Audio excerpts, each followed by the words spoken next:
Tidak ada seperti Engkau di antara para Allah ya Tuhan, dan tidak ada seperti apa yang Kau buat.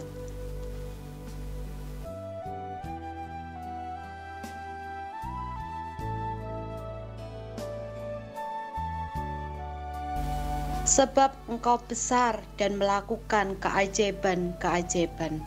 Engkau sendiri saja Allah.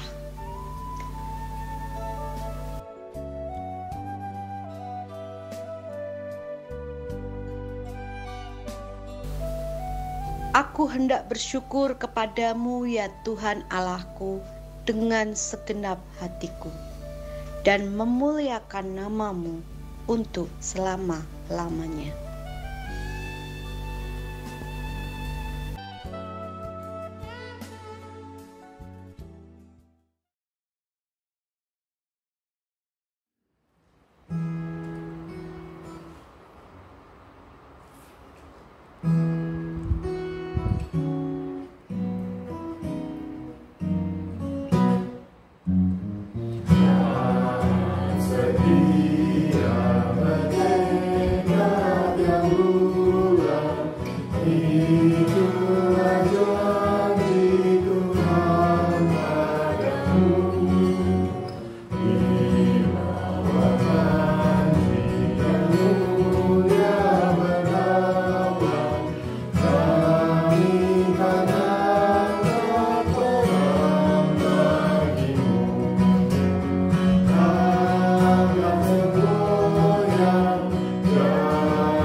Selamat pagi saudara-saudara semua.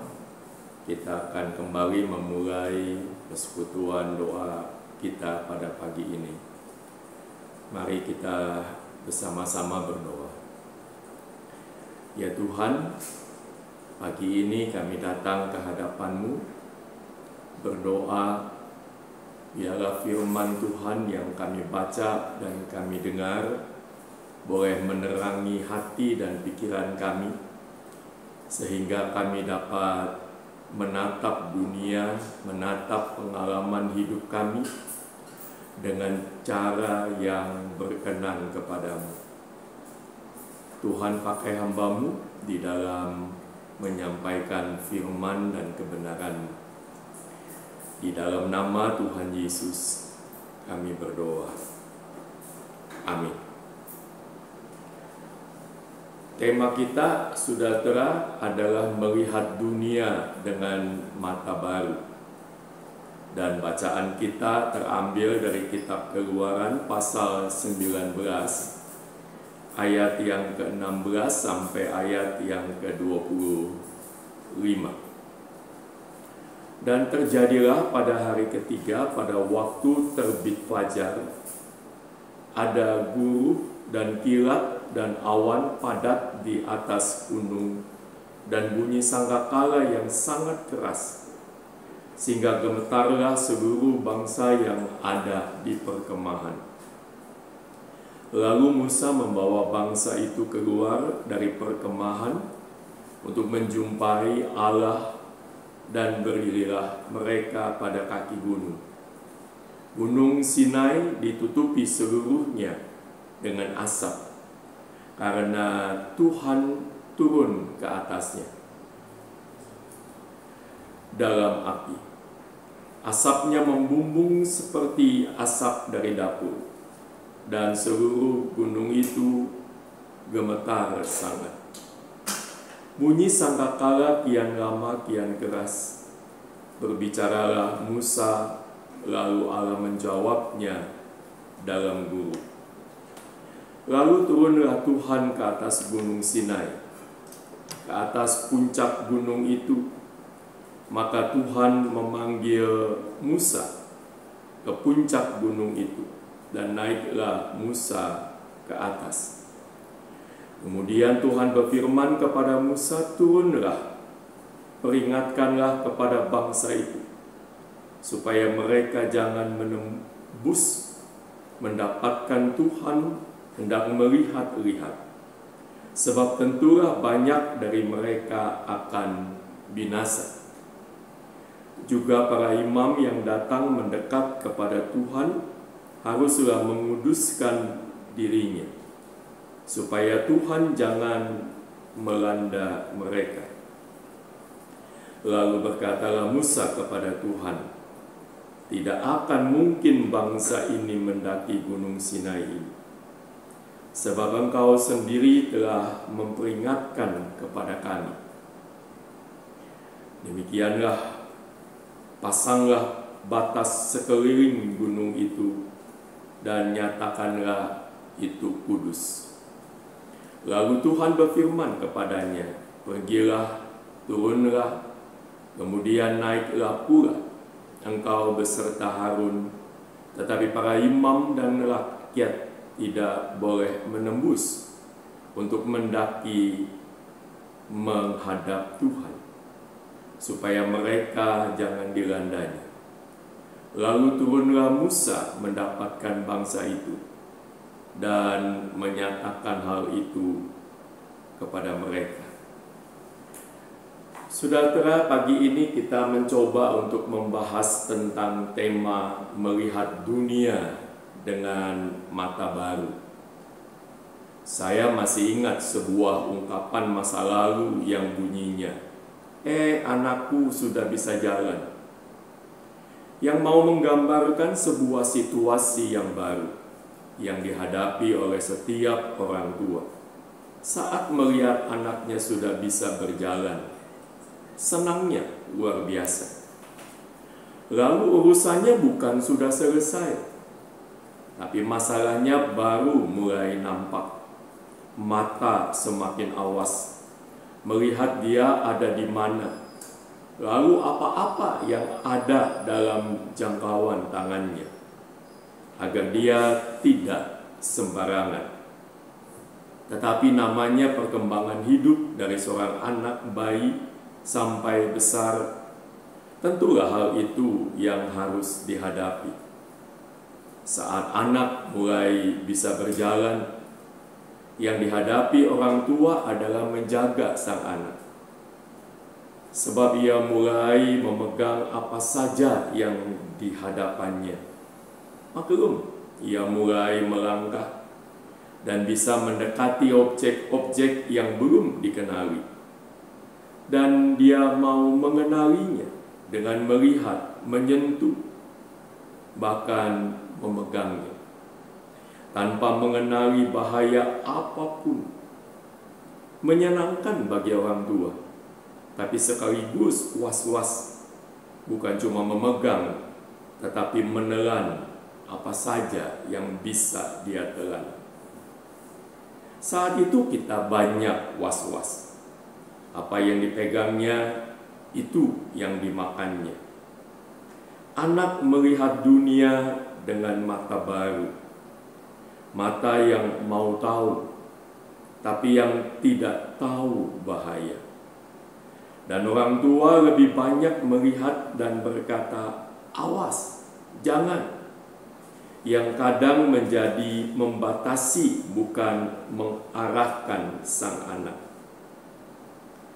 Pagi ini, saudara, kita mau belajar menjadi anak kecil, bukan dengan memegang apa saja, melihat apa saja, dan kemudian menafsirkan juga apa saja, tetapi berefleksi atas pengalaman bangsa Israel yang memandang sesuatu yang baru dan membuka mata kita untuk mengenali Tuhan dengan baik. Pertanyaannya kecil dan menarik. Kenalkah kita dengan Tuhan? Rasanya pengenalan kita akan Tuhan adalah sejumlah persepsi-persepsi. Misalnya Tuhan itu baik. Lalu saat kita menghadapi cobaan dan tantangan, protes kita keras pada Tuhan. Sebab Dia kan Allah yang baik. Kisah yang kita baca tadi memberitakan satu hal, yaitu bahwa Allah itu kudus dan besar kuasanya. Allah yang tidak bisa dipermainkan manusia. Bahkan Allah yang menentukan hidup matinya manusia. Allah yang kedahsyatannya melampaui segala sesuatu. Allah yang dalam hal ini selalu bertindak kadang di luar batas pengetahuan kita. Teriakan kita adalah, kenapa Tuhan? Sebab bagi kita misalnya Tuhan itu baik, lalu selalu berbuat baik bagi kita. Itu ada dalam persepsi kita. Allah yang tidak pernah berbuat jahat atas kita, begitu kita menganggapnya.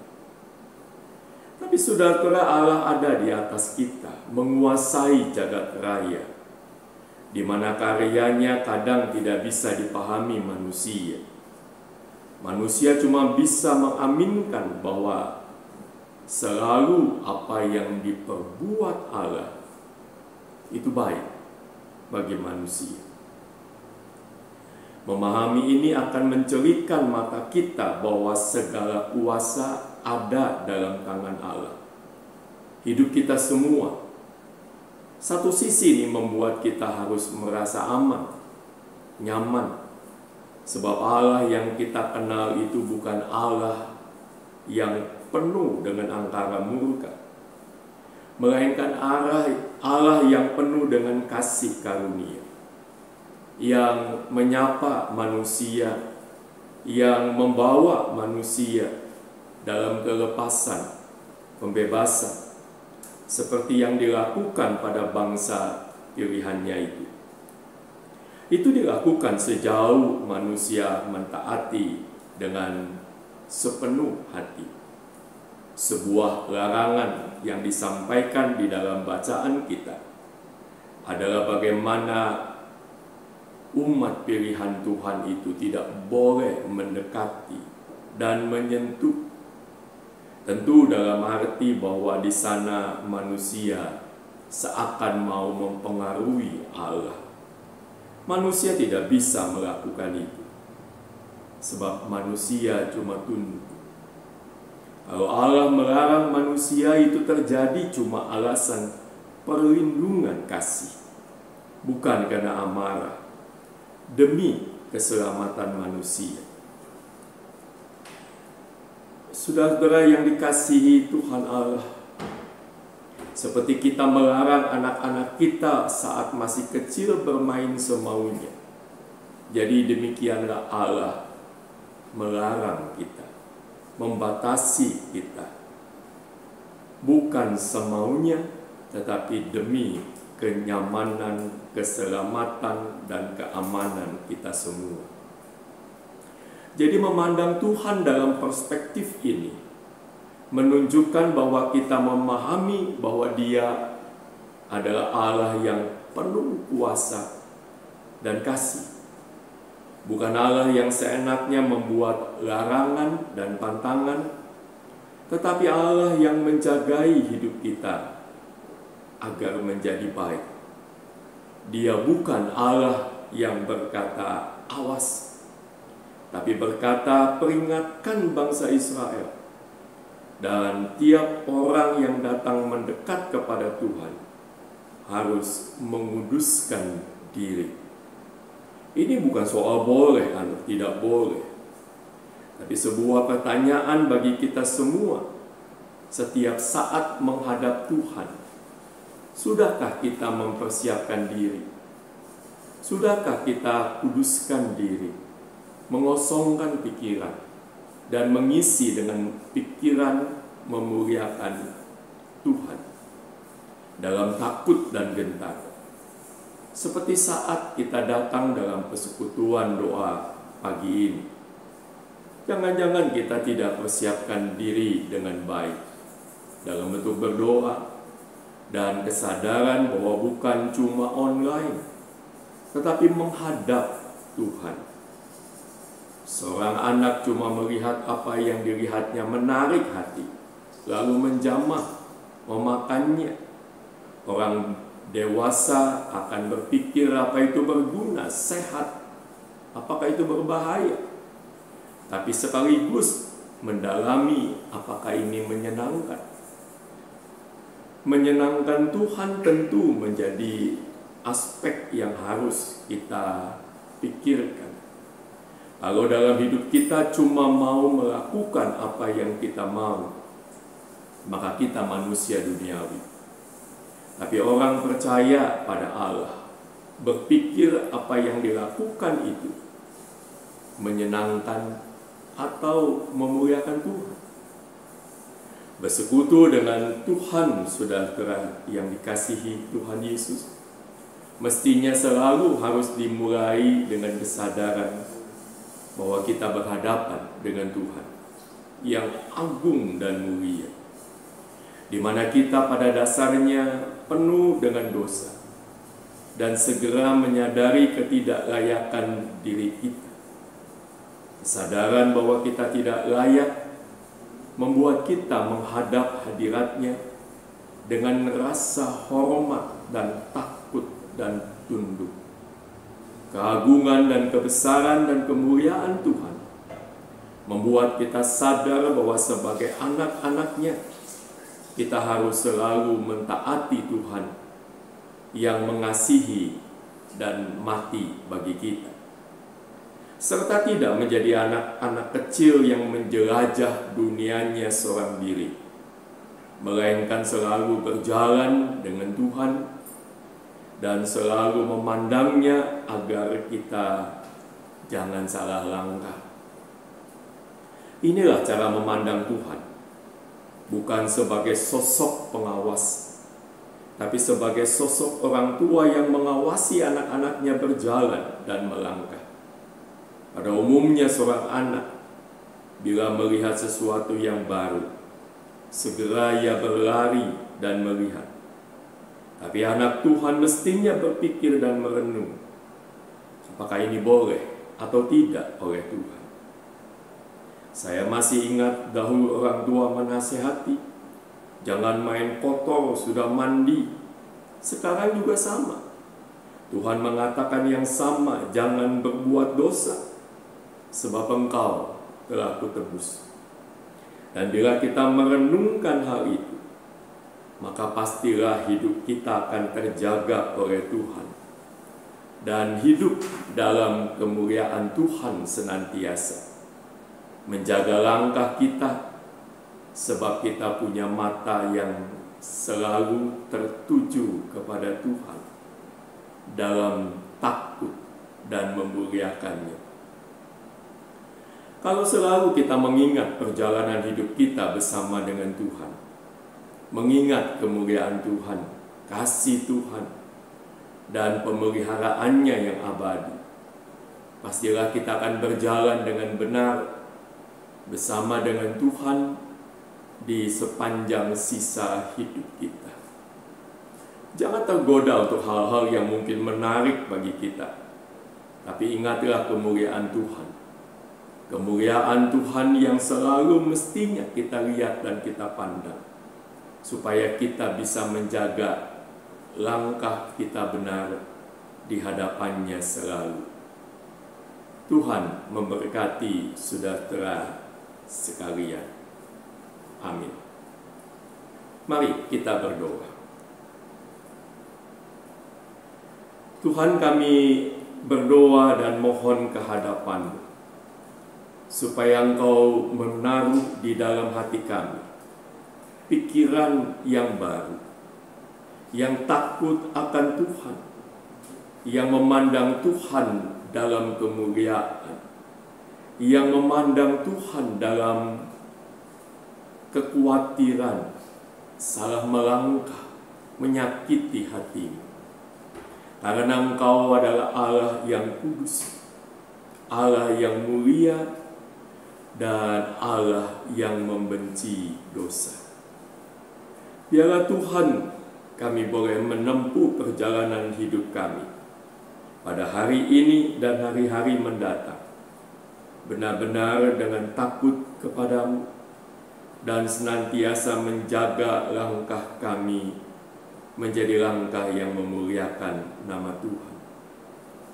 Bapa Surgawi, kami berdoa bagi umat manusia, supaya senantiasa kami sebagai manusia menjadi orang-orang yang haus akan kebenaran, bukan akan harta, bukan akan kedudukan, bukan cuma mau sehat, tetapi hidup dalam kejujuran, menjadi teladan dalam tutur kata dan perbuatan bersih, yang menjaga kekudusan di hadapan-Mu, yang menjaga setiap langkah agar tidak berdosa di hadapan Tuhan. Tuhan, tolong kami. Kami mau berdoa buat setiap orang yang bekerja buat penegakan hukum di negeri ini. Kami mau berdoa Tuhan supaya mereka bekerja dengan hati nurani, menegakkan keadilan, menegakkan hukum dengan baik dan benar, bukan demi kepentingan siapapun, di mana hak asasi manusia ditegakkan dan di mana hukum boleh menjadi hidup di negara Indonesia ini. Ya Bapa di dalam surga, kami berdoa buat para narapidana, para pelaku kejahatan, supaya mereka melalui proses pengadilan dan hukuman membuat mereka bertobat dan kembali menjadi manusia yang baru, kembali ke masyarakat juga dengan sikap yang baik dan benar. Ya Tuhan, kami mau berdoa buat pemerintah di dalam pergumulannya menghadapi kemelut seperti ini. Tuhan yang selalu menolong, membuat pemerintah dapat mendapatkan solusi, khususnya di dalam menyelesaikan kasus COVID-19, tapi juga khususnya membantu mereka yang terpinggirkan, kaum marginal, kaum yang tersisih, kaum yang menjadi korban juga dengan peristiwa penyakit ini, sekalipun mereka tidak menderita sakit, tapi dampaknya kehidupan mereka menjadi sulit. Kami ingat para pengemis, pemulung, kaum buruh, dan orang-orang yang berpenghasilan pas-pasan. Kami mau berdoa Tuhan memberikan pertolongan melalui tangan-tangan yang terbuka buat mereka, sehingga mereka dapat memperoleh hidup yang layak. Ya Bapa di dalam surga, inilah doa kami.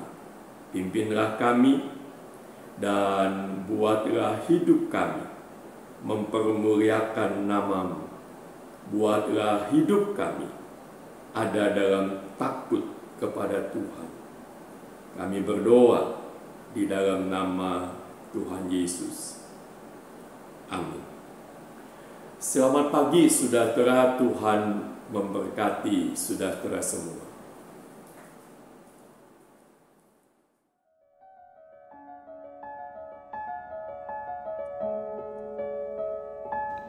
Ambillah hati serta asaku, juga segenap rencanaku.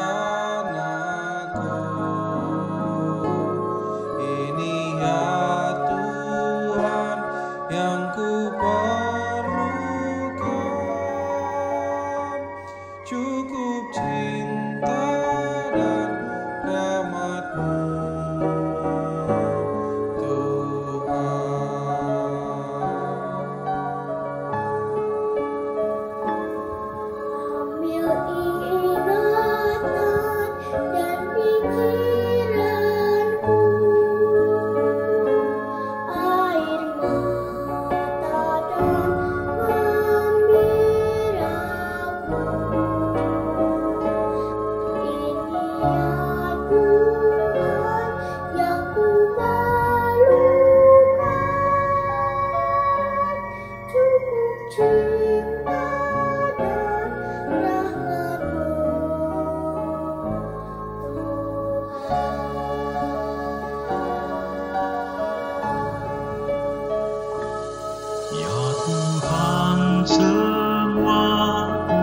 selalu